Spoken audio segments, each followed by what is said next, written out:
Esto es Vida en la Ciudad, nuestro video podcast donde siempre tenemos interesantes invitados. Hoy día una tremenda invitada, un privilegio, un honor poder tenerla acá. Jimena Prado, gracias por venir. No, gracias a ti por invitar. Bienvenida y queremos conversar de hartas cosas hoy día. Hay que aprovechar. Sí, hay que aprovechar el tiempo al máximo. Jimé, hay gente que te ubica ya bastante. Eres la tía profe, la profe de los matinales, la profe de los programas, pero ¿quién es Jimena detrás de este personaje, po?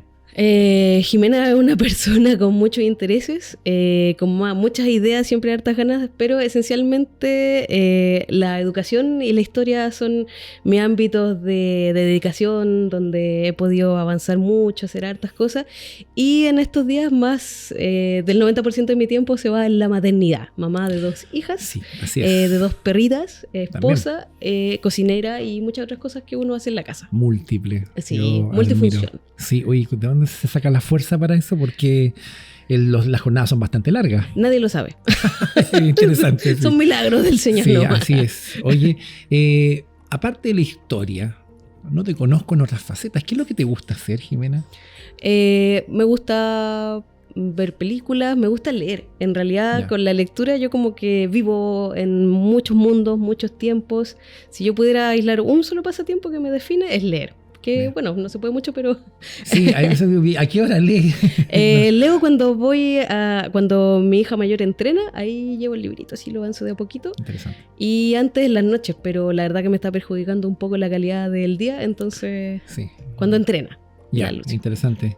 Oye, cuando decidiste estudiar historia, porque eso tiene que haber sido un momento de tu vida, en la juventud que todavía tenemos, ¿cierto? ¿Por qué historia? Buena pregunta. Bueno, yo terminé el colegio a los 17 años y ahí ya estaba rindiendo la prueba de aptitud. Mira. Imagínate qué fuente. Yo no alcancé a ver. No, sí. Tú diste el bachillerato. El bachillerato, sí. Universidad de San Felipe. La de la colonia, sí. No, bueno, a ver, tenía como varias ideas claras. Ahora que estamos en un periodo que los jóvenes deciden muchas cosas. Exacto. Era claro que la ciencia no era claro que la biología menos, las matemáticas ni por si acaso, entonces las humanidades. Claro. Y cuando rendí la prueba tenía algunos intereses, pero de verdad, que ya esto lo he contado en otras ocasiones, cuando estaba ahí llenando el papelito, que en esa época era... Sí, tal cual. Este papelito color verde, que recuerdo. Sí. De verdad que me vino la pregunta, ¿qué me veo haciendo los siguientes 20 años de mi vida? Esa es una gran pregunta. Claro que debería haberlo hecho antes. Y de verdad que fue como un viaje en el tiempo. Y me vi claramente en una sala de clases con un pizarrón así con cosas escritas de historia, porque estaba entre el castellano, entre trabajo social, periodismo, y fue de verdad así como en 4K, en HD, que me vi haciéndolo. Sí, fue como de esos momentos medio místicos que uno tiene, así. Y ya pasaron los 20 años, pues, y se me pasaron volando. ¿Cómo lo planteaste en la casa? Porque yo vengo de un tiempo donde uno decía, quiero estudiar pedagogía, pero ¿cómo vas a ser profesor? Y era como que no, con muchos contras en vez de ver la parte positiva. Bueno, también me pasó eso. Bueno, lo primero que hay que confesar es que no me tenía mucha fe, la verdad. Mira. Wow.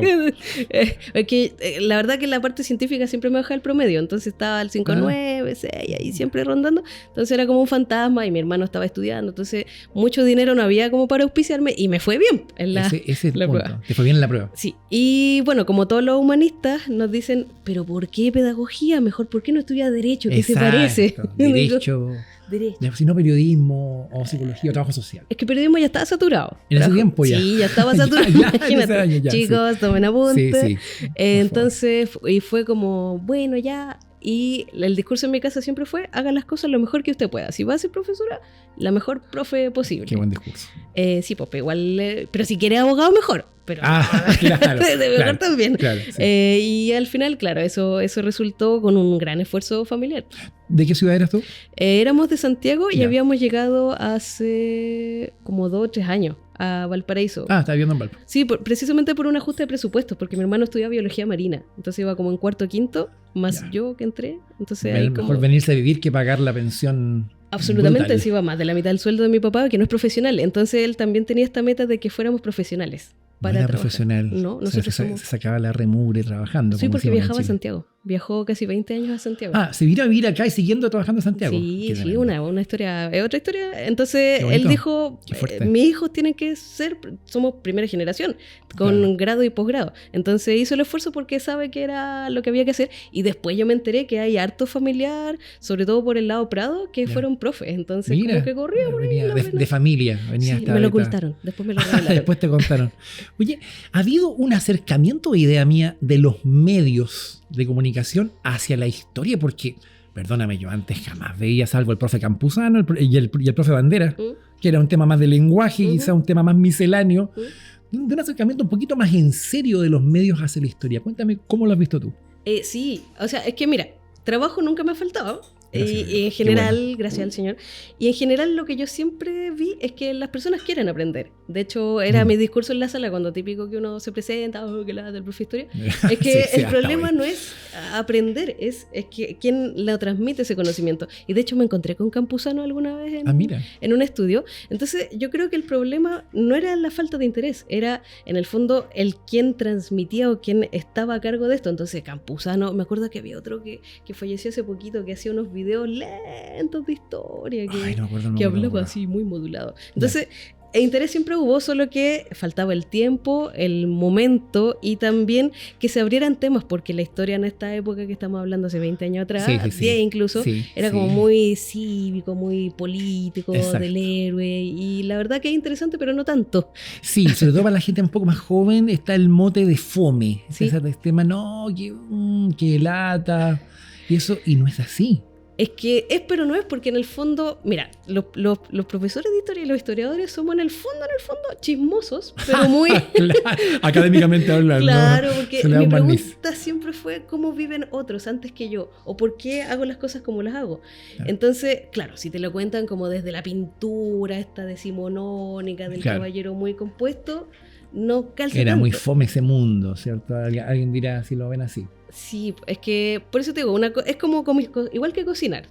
Tú puedes tener los mejores ingredientes, pero depende cómo lo prepares. Entonces, ahí tuvieron todas las cosas siempre en la mesa, solo que estaban como no tan bien dispuestos. Entonces, pasó que también Chile cambió culturalmente hablando y se empezaron a hablar de otras cosas y también a desmitificar a las personas. Interesante. A ver, por ejemplo, o sea, cuando yo estudiaba en el instituto sabíamos muchas cosas de Portales, de O'Higgins, pero que no eran tema en el fondo en el discurso oficial. Entonces se abrió y nos dimos cuenta que habían personas también, no solo personajes.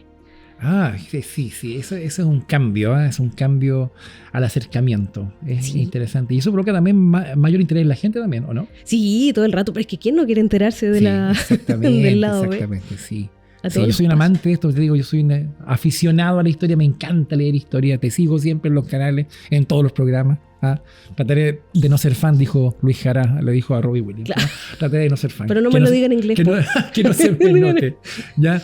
Queremos saludar a Line 42, que es una tienda online de artículos y productos con motivos cristianos, como poleras, jockeys, papelería y tazones. Aquí tenemos un par de productos. Podemos encontrarlos en www.line42.cl y en el Instagram @tiendaline42.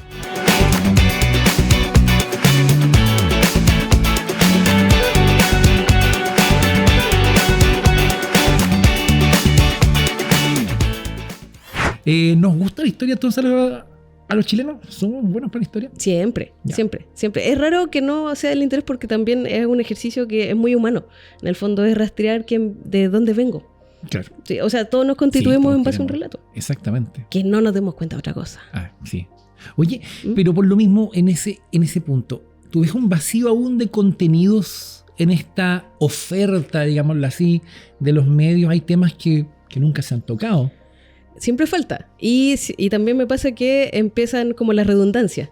Ya. Claro. Como el mismo tema. O también hay temas que son complejos de abordar, porque en el fondo, entre el tiempo y ciertas aproximaciones o ciertas sensibilidades, claro, como que nos botan. El próximo año, por ejemplo, se vienen 50 años del golpe, que cada vez que lo tratamos, por muy al centro que nos pongamos, siempre nos hacen tira, porque en el fondo también dentro de la historia nos muestra lo poco racionales que podemos ser. Hay cosas que tú no puedes explicar desde la racionalidad. ¿Cachai? Entonces, como que pasa que empezamos a repetirnos o empezamos a redundar, o cuando nos atrevemos con cosas, el límite entre alterar procesos y tocar sensibilidades que de repente explotan mucho es complejo. ¿Y cómo lo hace ahí el historiador? ¿Cómo? Porque a mí se me hablaba, cuando yo era más chico, hace mucho tiempo, ¿cierto? De esta de la neutralidad. De la neutralidad. Y cuando llego a la U, el profe decía, no existe eso, ¿qué es la neutralidad? Eso es falso, todos tenemos nuestros presupuestos, todos partimos de un punto, todos partimos de una base. ¿Cómo lo hace el historiador para acercarse de manera profesional, digámoslo así? Objetiva. Sí, exacto, qué buena palabra. Es que la objetividad en ninguna ciencia existe. Qué buen punto. Partimos de inmediato dejando de lado. Pero sí hay que buscar, yo más que objetividad hablo de honestidad intelectual. Porque en el fondo un científico de repente, y se sabe en muchos casos de que hubo fraudes, entonces... Sí. Hubo fraude. Hay muchos y siguen habiendo. Entonces, sí o sí. Ahora, en las ciencias exactas pasa que como lo objetivizo más, pongo el dato más duro, los números, pareciera ser más objetivo.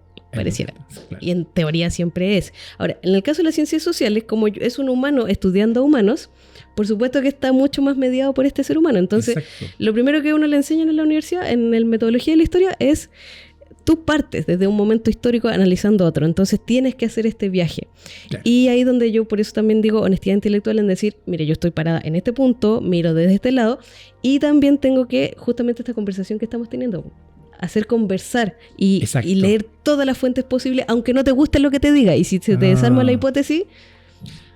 Exacto. Eso es la honestidad. Vas a tener que leer autores que no son de tu agrado o que no escriben tan entretenidamente, son más secos, un poquito más áridos. O literalmente, que me pasó, estaba leyendo, por ejemplo, un autor que interpretaba las cosas de una manera que no da, pero es su visión. Y tengo que sentarme a conversar con él. Es igual que tomarse un cafecito y va y escuchar y tomar apunte, qué es lo que me dice, y ahí uno después le hace las preguntas: ¿cuándo lo dice? ¿Quién lo dice? ¿Por qué lo dice? ¿Cómo lo dice? Y ahí uno hace la conclusión. Oye, qué interesante. Por lo mismo, entonces, ya, ahora el tema del golpe va a ser un gran tema. Don Tomás Mochati dijo que que el gobierno prepara incluso toda una celebración para el próximo año. ¿Cómo celebrar?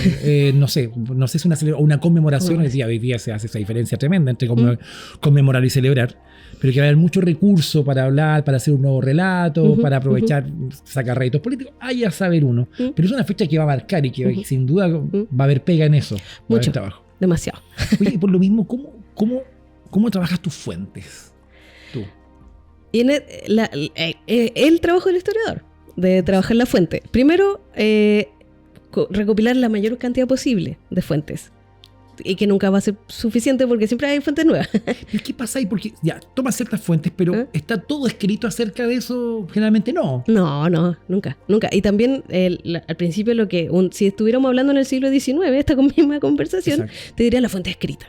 Después en el siglo XX se abrió, de hecho esa es mi línea de investigación de la historia social, hay fuentes escritas, audiovisuales, de todo. Y en esto se parece mucho a la teología porque tienes que hacer hermenéutica. Está la crítica interna y la crítica externa. La crítica externa es todo lo que lo rodea y la crítica interna después qué dice, cuando lo dice, son las mismas preguntas. Exactamente, me llama la atención, es lo mismo. Son ciencias hermanas y de hecho se llama la mayéutica y la hermenéutica, que en el fondo, en palabras muy sencillas, es quién lo dice y desde dónde lo dice. Exacto.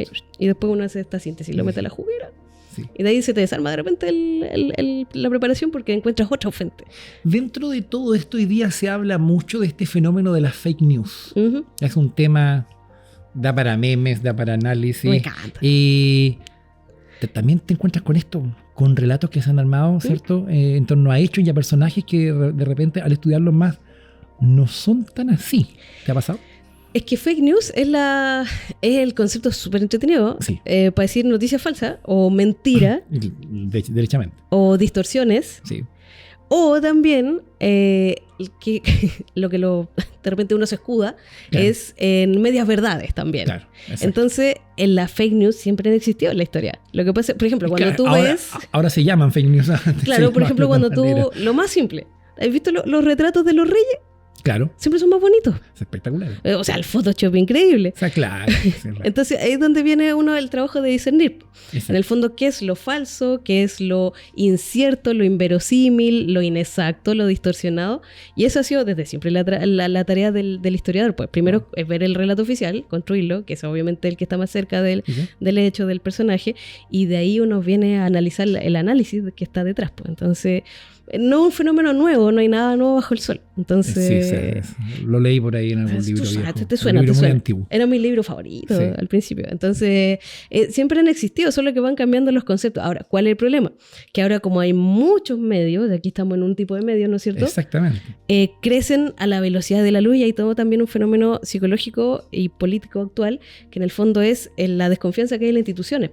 Y cómo estos relatos también tienen coherencia interna, porque en el fondo conectan con la conclusión que tú llegaste, el efecto de eco. Entonces, y también esa otra cosa que hay que analizar, porque en el fondo le encuentro sentido porque tiene razón conmigo o porque es más cercano. Porque me gusta, porque es de mi bando, claro, exactamente. De hecho, ahora hay medios incluso que se dedican a analizar, hay medios fact-check y otros más que se dedican a analizar ciertas informaciones y ponen, no, esto es impreciso, no, esto es falso, realmente. Y los medios de comunicación, las redes sociales ya tienen sus propios verificadores y de repente te ponen en una publicación, no, te lo cubren, lo tapan o derechamente lo bajan. Sí, porque en el fondo es muchos estamos haciendo lo que como que uno automatiza como historiador, como, a ver, ¿y qué fuente lo dijo? ¿Dónde qué respaldo tiene? Sí. Entonces esto es una práctica que se está instalando también, porque a mayor cantidad de hablantes, mayor cantidad de versiones. Sí. Entonces uno tiene que ir diseñando. Es como, mira, funciona igual que en la música. Como los instrumentos tú tienes que calibrarlos. Claro, y de repente hacen una disonía, no suena bien, o no sé, el guitarrista se arranca con un solo donde no corresponde, o reversionas la canción. En la sociedad pasa lo mismo. Exactamente. Es bueno entonces ir a la fuente, es bueno que la gente hoy día se esté preocupando. Todo el rato. Sí. Es que, y también pasa con los cagüines de redes sociales. El que dijo lo que lo dijo. Entonces, esto, bueno, yo me acuerdo cuando hacía clase, te enseña a ir a la fuente. Claro. Como, no, pues que me parece que dijo, no, pero ¿lo dijo o no? Exacto. ¿Hizo esto o no hizo? Exactamente. Sí, hoy día estamos en un proceso de aprendizaje en eso. Hay que avanzar un poquito más. Todavía hay gente que dice, no, es que yo lo vi en... Me pareció. Sí, no, en WhatsApp me salió en WhatsApp como si fuera como un oráculo, así, una cosa así. Es que si lo dice el señor WhatsApp. Claro, exacto. Es así. Y a todo nivel, a nivel de iglesia también tenemos nuestro propio submundo con nuestros propios relatos de audios que llegan para antes de terremotos anunciando ciertas cosas. Y la gente dice, lo dijo, entonces es. O lo dijo este caballero. Claro. Me acuerdo, de repente hay ciertas metáforas, ilustraciones bíblicas que nunca fueron. Claro, exactamente. Entonces, ¿de dónde lo sacó? Verificar la fuente. Oye, y hay un fenómeno ahí en Chile que es el fenómeno Baradit, que ha vendido un montón de libros y dice, pero él no es historiador, y algunos le ponen sobrenombre al señor, ahora fue constituyente, va a sacar un libro también. No, ya lo sacó. Ya salió, perdón, sí, ya salió. Estoy un poquito alejado del mundo. Ya no eres fan. Ya no, dejé de serlo, pero igual. Pero él, de repente se le ha acusado de que es poco exacto, ahí yo no tengo mucho juicio, pero ¿qué opinas tú como profe, como historiador en ese sentido? Y lo conozco, hemos estado. ¿También? Sí. Mira, ¿qué pasa? ¿Qué pasa, Jorge? Hola, Jorge, ¿cómo estás? Mira, el personaje yo siento que se comió a la persona. Interesante. Primero, como historiador es muy buen publicista. Ya, correcto. Ya nos queda claro. Pero fue un personaje clave en el fondo para instalar este tema, como lo decíamos al principio. Exacto. Es muy buen comunicador. Exacto. Y el tema es que, de hecho, tuvimos una polemiquilla, por interno lo resolvimos, ¿no es cierto? Porque efectivamente hace, sobre todo luego de las críticas que hubo en el primer tomo de la historia secreta, que tan secreta no era para el gremio, solo que no salen, porque eso es lo que me carga. De repente yo he invitado a compañeros míos, no, se quedan ahí en la seguridad, porque da susto igual la cámara y todo eso. Y claro, efectivamente comete esos errores de amateur. Porque más que nada.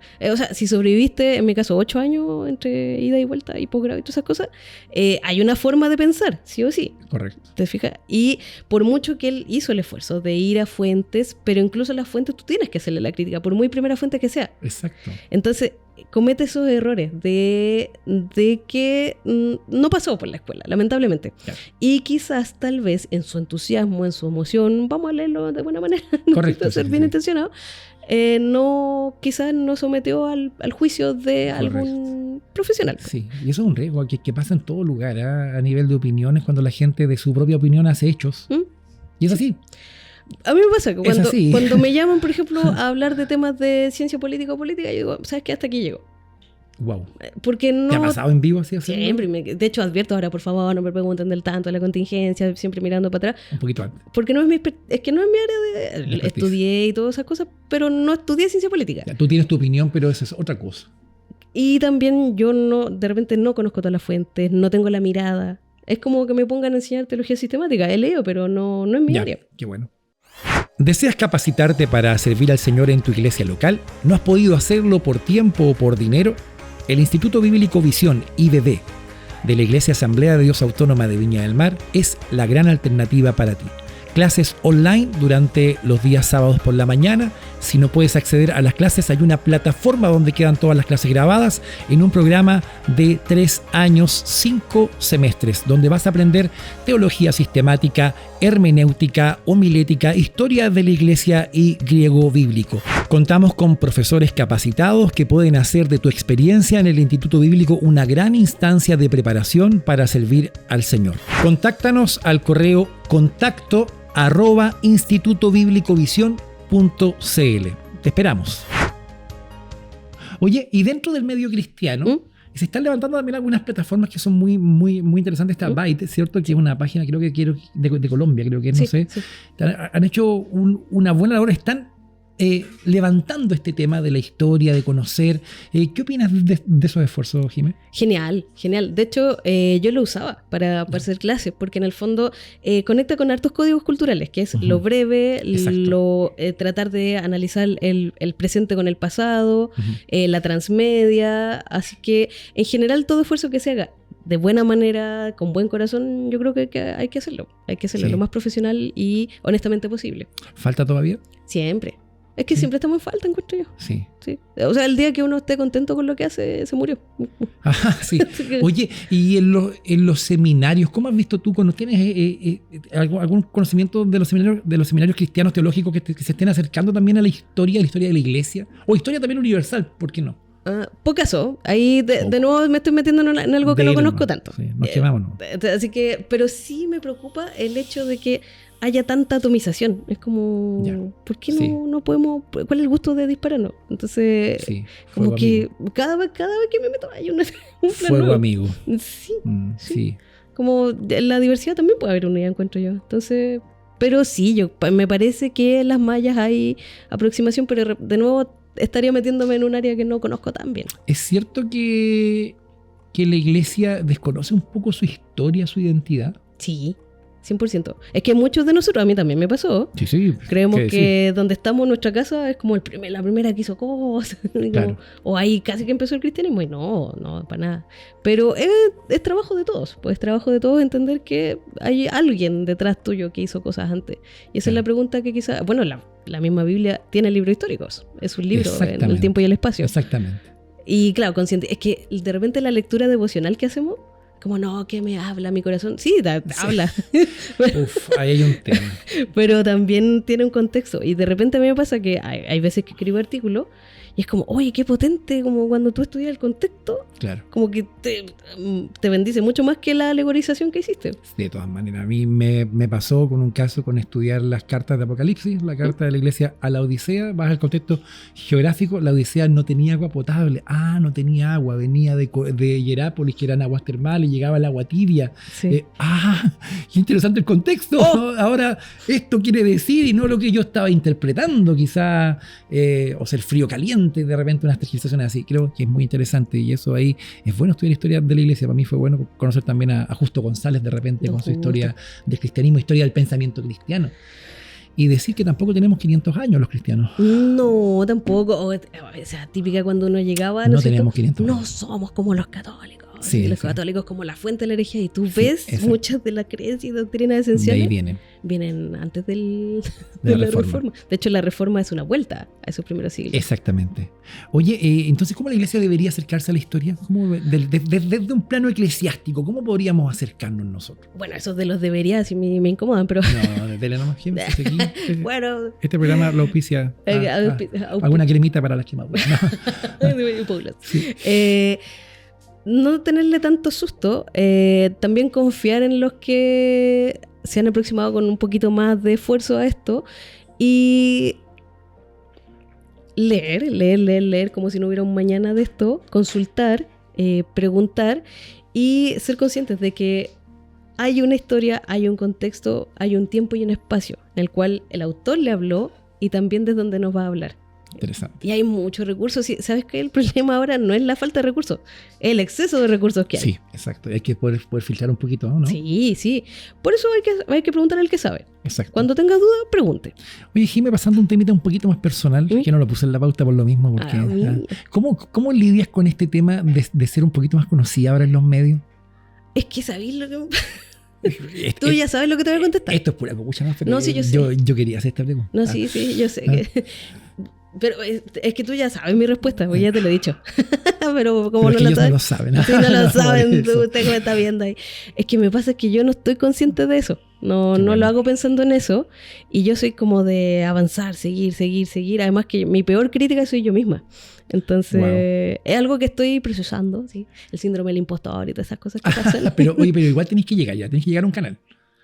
Ya llegas al canal, te pasas por tema de maquillaje. Sí, no, eso es otra cosa. Es que por eso digo, pues como que para mí es como el momento, lo doy todo. Sí, y se ve eso. Y vuelvo. Se ve. Y además como, no sé, pues ando en auto siempre, o disculpe si alguien me ve en la calle, yo no veo nada. No, o de repente me cuesta reconocer así, yo sé que lo conozco, pero... ¿me entiendes? Por eso me ayudan harto las redes para juntar nombres con cara. Sí. Entonces, yo no sé. Las fotos con filtro no ayudan mucho, pero... La verdad, o sea, depende del filtro, si te pones esas máscaras. Entonces, de verdad que yo no lo hago, no estoy consciente de eso. De como, para mí es un trabajo, un privilegio, un honor, que hay que hacerlo bien, ser claro, ser preciso.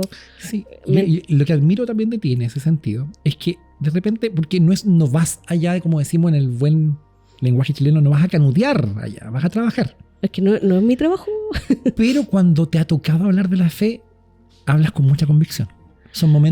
Yo he visto, hay unas, perdón, soy tan canuto para hablar, hay unas perlitas que realmente salen ahí, unos highlights, que son muy buenos en torno a la fe. Y ha sido, yo lo he encontrado fantástico. ¿En serio? No sé, de verdad que no sé. Para serte honesta y sin pecar no tengo compilado ahora, pero yo recuerdo, esas cosas. Sí. Sin pecar de falsa humildad, de verdad. No me doy cuenta. Y cuando voy, de verdad, el viaje de los 200 kilómetros, llegar a Santiago, en la neura. Sí, pues ahí por la carretera, qué sé yo, harta neura entre medio. Entonces, si hay algo que ha salido bien, no tengo idea. Ya, no, pero qué bien. Y están llamando y eso es bueno. Hay peguitas en eso. Uno abre toma las puertas que se abren nomás. Oye, hace unas semanas atrás los jóvenes estaban rindiendo la PAES. ¿Ya? ¿Y recomendarías a los jóvenes estudiar pedagogía en historia? Chin. Este es el momento de tensión. Se escucha ahí música dramática, como el sticker. ¿Sí? Cualquier pedagogía siempre hay que estar consciente de que es un apostolado. No, todas las profesiones son demandantes, pero siento que las pedagogías son en particular, o en general cuando vas a trabajar con personas, tienes que estar consciente. Lo primero, lo económico, hay que ser honesto.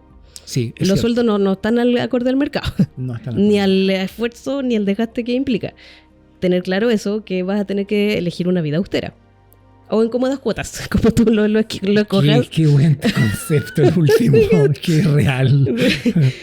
Segundo, que tu trabajo no va a terminar cuando apagues el computador, ni cuando salgas del colegio o el instituto o lo que sea. No. Tercero, que la pareja que escojas va a tener que entender que va a tener que compartirte con muchas personas, muchos tiempos. Tu mente va a estar trabajando permanentemente. Ponderado eso, yo creo que ahí tienes que tomar la decisión. Pero sí también, para que no quede el tono tan amargo, que vas a cambiar las vidas, que vas a hacer una diferencia, que tu paga moral y tu y tu corazón va a estar llenito. Y eventualmente tu guatita, sobre todo los profes jefes, ¿cómo los alimentan a ustedes? Es así. Estoy impactada. Sí, a los profes de asignatura no nos alimentan tanto. A los que le quedan bien, como que los invitan a las convivencias de los profes jefes. Te invitan, oye, yo como peregrinaba por las salas para que me alimentaran a fin de año. ¿Tienes algún recuerdo puntual de que de repente algún de esos recuerdos, esos regalitos que hacen los alumnos que de repente, o que a uno le como que le tocan el corazón y que a uno le hagan decir, vale la pena estar aquí haciendo lo que estoy haciendo? Todos los fines de año siempre me pasaba. Y ahora que fui mamá, doble, es como que ya mi corazón, pero se oxidó. Sí. Digo, es que entiendo tantas cosas. Sí. Y ahora, más encima que ya hay por lo menos más de una década de que le hice clase a la gente, es como, ¡ay, qué lindo cómo crecieron, cómo se desarrollaron, qué lindo encontrar colegas! O de repente es uno tremendo humano, te sale uno, hola, profe. Como, sí, ¿y usted quién es? Me pasó hace 2 domingos atrás y era como, y yo, sí, chiquitito. Sí, y es terrible eso. Pasó el tiempo. Pero me enseñó a que también la gente crece, pues, y acompañarlo en eso, porque te quedas como en el niño, y son personas. Y aportar el crecimiento a una persona en tantos niveles y maneras es un privilegio que no hay lucas que lo compensen. Es marcar vida. Marcar para bien, ojalá, po. Ese es el tema. Sí, es lo posible, sí, es cierto. Oye, Jime, vamos ya terminando casi. ¿Qué se viene para este año 2023 para ti? Como dicen los paganos, se vienen cosillas. Está en todos lados eso. Me cargan. Se vienen cositas o cosillas. No, eso no me carga. Hay harto proyectillo. Bien. Pero ¿sabes qué? Me gusta como no avisarlo tanto. No se trata de hacer spoiler aquí para nada. Cosas por escribir, cosas por grabar, cosas por pensar. Y dedicarse harto a la familia. Hasta aquí todos los esfuerzos han valido harto la pena seguir en eso. ¿La fórmula para desdoblarse, viajes astrales? ¿Cómo lo hace para estar en...? Bueno, mira, la prioridad siempre va a ser la familia. Exacto. Si, por ejemplo, topa un compromiso de las niñas con algo, el algo se cae o se acomoda. Yo creo que eso sí ha sido una renuncia, no te digo que es fácil. Porque no lo es. Porque el otro es mucho más entretenido, te felicitan, te tratan bien, ¿cachai? Pero es que no es la prioridad. Entonces eso, la familia siempre va a estar primero. Y lo otro, hacerlo nomás, pues, y darle, y organizar, típico WhatsApp que yo mando, por favor avíseme con tiempo, planifiquémonos, veamos el calendario, o después de las 8. Sí. Así que... Tampoco tan tarde. Usted ya sabe. Me acuerdo. Te lo recuerdas muy bien. Eso, organización. También entender que no se puede hacer todo al mismo tiempo, y en eso también ha sido todo un tema, porque como la ansiedad, si mi cabeza bulle, mis neuronas siempre están generando ideas. No paro, es que no puedo. Y en eso quizás también por eso no estoy todavía dentro del aula otra vez, porque siempre pensaba, hoy podría haber hecho esto o esta cosa, y es como un stop necesario. Así que harto proyecto, vamos a ver qué resulta. Sí, esperemos que salga todo bien. Por último, tu cristianismo, tu fe, ¿cómo ha incidido en tu manera de ver la historia? Uy, me cambió la vida.